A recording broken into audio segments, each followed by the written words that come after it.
ఇప్పటి వరకు చిన్నారులు ఎదుర్కొంటున్న కొన్ని సమస్యల గురించి తెలుసుకున్నాం. ఇప్పుడు భారతదేశంలో పిల్లల రక్షణ చట్టాలు ఏమున్నాయి, ఒక్కొక్క దాని గురించి తెలుసుకుందాం. పిల్లలే దేశ భవిష్యత్తు. వారి శారీరక, మానసిక, సామాజిక అభివృద్ధి కోసం ప్రభుత్వం అనేక రక్షణ చట్టాలను అమలు చేస్తుంది. ఈ చట్టాలు పిల్లలపై జరిగే దుర్వినియోగము, దాడులు, బాల్య వివాహాలు, బాల కార్మికత్వం వంటి సమస్యల నుంచి రక్షిస్తారు.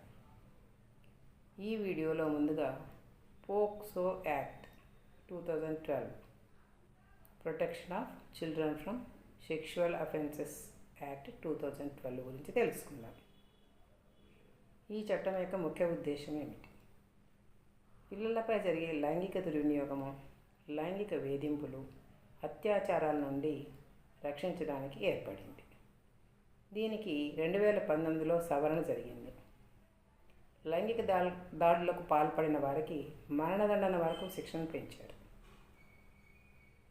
ఇంకా ఈ చట్టం యొక్క ఉద్దేశాలు ఏమంటే, 18 సంవత్సరాలలోపు వయసు కలిగిన వారిని పిల్లలుగా పరిగణిస్తుంది. వీరిపై ఏదైనా అఘాయిత్యం జరిగితే వాటి కొరకు ప్రత్యేక న్యాయస్థానాలు ఏర్పాటు చేస్తారు. బాధితుల యొక్క గోప్యతను రక్షిస్తుంది. వేగవంతమైన న్యాయ ప్రక్రియ జరుగుతుంది.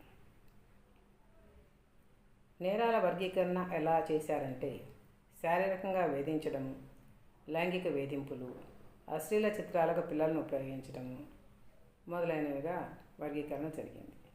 అమలు చేసే సంస్థలు ఏమిటి? పోలీస్ శాఖ, చైల్డ్ వెల్ఫేర్ కమిటీ, జిల్లా లీగల్ సర్వీసెస్ అథారిటీ. ఇది ఈ చట్టం గురించి క్లుప్తంగా. ఫ్రెండ్స్, సమాజం మారాలంటే మనం మారాలి. మార్పు ఎప్పుడు బయట నుంచి రాదు, మన ఆలోచన నుంచే మొదలవుతుంది.